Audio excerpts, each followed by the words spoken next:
कुणाल जी, भगवत गीता में लिखा है कि जब तक आप जीवित हैं ना, तब तक आपको कर्म करना है।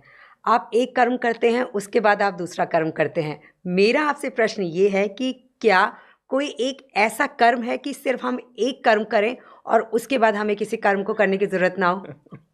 नहीं, जब आप एक कर्म करते हैं, तो दूसरा कर्म करने की ज़रूरत और ज़्यादा पड़ती है, क्योंकि जब आप एक सच्चे और अच्छे रास्ते पर चलते हैं ना, तो आपकी परीक्षाएँ बढ़ जाती हैं। जी। जब बुराई करते हैं, बुरे कर्म करते हैं, तो राक्षस तो यानी कि नेगेटिव चीज़ें तो बहुत ज़्यादा आपको अपना वो सक्सेस देती चली जाती हैं। जैसे कि जो लोग पाप करते हैं, जैसे अभी हम किसी को सत्कर्म या कर्म की बातें करने लगें, हुँ। तो 4 लोग अगर बीच में 10 लोग में बातें चल रही हैं, तो उनमें से 2-4 लोग ऐसे होंगे, अरे वो कौन से कर्म कर रहे हैं?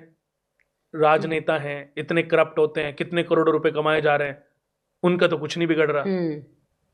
वो गवर्नमेंट अधिकारी हैं, कितना बुरा करता है, कितना पैसा कमाया, लेकिन फिर भी उसका बुरा नहीं। ऐसे बहुत सारे लोग हैं जिनका बुरा नहीं हो रहा है। बुरा इसलिए नहीं हो रहा है क्योंकि उनके पुण्य अभी बहुत बाकी है। आज अगर वो आईएएस है या कोई मिनिस्टर है, तो उसने कोई ना कोई कर्म अच्छे ज़रूर किए हैं, जिसके आधार पर आज वो इस पोज़ीशन पर है। लेकिन आज की कर्मास के कारण वो आज आने वाले अपने जीवन को खराब कर रहे हैं, आने हुँ। वाले समय को खराब कर लेंगे। जैसे मेरे लिए भी ये बहुत ईज़ी है, जैसे मुझे सही बताऊँ अनु जी, 2 तरीके के लोग, एक अमीर आदमी, एक गरीब आदमी। गरीब आदमी को अमीर बनाना बहुत मुश्किल है, हुँ। क्योंकि उस गरीब इंसान के साथ उसके पाप कर्म बहुत सारे जुड़े हुए हैं। और जैसे धीरे-धीरे वो अपग्रेड होएगा, समय आने पर ही उसको उसके कर्मास के यानी कि पाप कर्मों के फल, जो पाप फल है, उनसे मुक्ति मिलेगी, तब जाकर के वो अपग्रेड होएगा।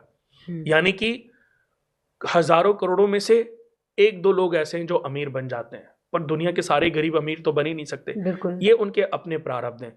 लेकिन अमीर आदमी को और अमीर बनाना बहुत आसान है, क्योंकि अमीर आदमी को आप बोलोगे, क्योंकि उसका सिर्फ़ अलाइनमेंट आउट है। अमीर तो बना वो अपने कर्मों के आधार पर ही ना। हाँ जी। अच्छे घर में पैदा होना, अच्छे घर में रहना, हुँ। अच्छी तरक्की करना, ये सब आपके भी कोई ना कोई अच्छे कर्मों का तो फल होगा ना। लेकिन अब जैसे एक कैबिनेट मिनिस्टर है, या एक चीफ सेक्रेटरी हैं, या एक ऐसी कोई गवर्नमेंट जॉब में बहुत बड़ी पोस्ट पे है, हुँ। ये पोजीशन तो उन्होंने अपने कर्मों के आधार पर ही पाई है ना। जी। अब वो अपने जीवन में जो गलतियां पे गलतियां करे जा रहे हैं, जिसकी वजह से भविष्य उनका बहुत नर्क वाला साबित हो सकता है, हुँ। तो उनको उनका अलाइनमेंट ठीक करना, उनको सिर्फ समझाना है कि आपसे क्या गलतियां हो रही हैं, और इन गलतियों की वजह से क्या आपके साथ भविष्य में घटित होगा। उसको समझ आ गया तो वो शायद सब चीज़ें, क्योंकि उसके पास पैसा तो है ही ना। किसी से आज मैंने पूछा कि तुम्हारे पास कितने प्लॉट हैं? उसने बोला मेरे पास 27 प्लॉट हैं। जी। तो मैं बोला कि अगर 30 होंगे तो क्या फ़र्क पड़ेगा? हुँ। कहते कोई फ़र्क नहीं पड़ेगा, अभी तो वही एक ही घर में रह रहा हूँ, और एक ही ऑफ़िस है, एक ही फैक्ट्री है, बाकी तो प्रॉपर्टियाँ। लेकिन ये प्रॉपर्टियाँ बढ़ती तो जा रही हैं, लेकिन आपकी एज भी तो बढ़ती जा रही है। अब हुँ। आप 80 साल के हो गए और आपके पास प्रॉपर्टी है 60। हुँ। अब आपकी मृत्यु हो गई, यमराज आपको लेके जा रहे हैं। अब क्या यमराज ये चीज़ें देख कर के आपको दोबारा जन्म देंगे कि आपके पास तो 80 प्लॉट हैं, तो आपको 200 प्लॉट के घर में भेजेंगे? नहीं। ये धरती ना किसी की थी, ना किसी की है, और ना किसी की हो सकती है। ये कहते हैं लोग, ये मेरा है, ये घर मेरा है, ये प्लॉट मेरा है, ये फैक्ट्री मेरी है। मैं कहता हूँ ये शरीर भी तेरा नहीं है। हुँ। ये तुझे लीज़ पे मिला है।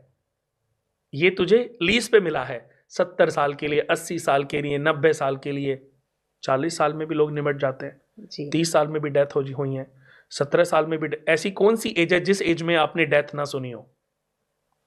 एक बच्चा गर्भ में भी लोग एबॉर्शन करा देते हैं, मिसकैरेज हो जाता है। हुँ। ऐसी कोई एक एज बताओ जिस एज में आपने डेथ नहीं सुनी, कि कुणाल जी मैंने 20 से 30 साल के बीच के लोगों की डेथ नहीं सुनी।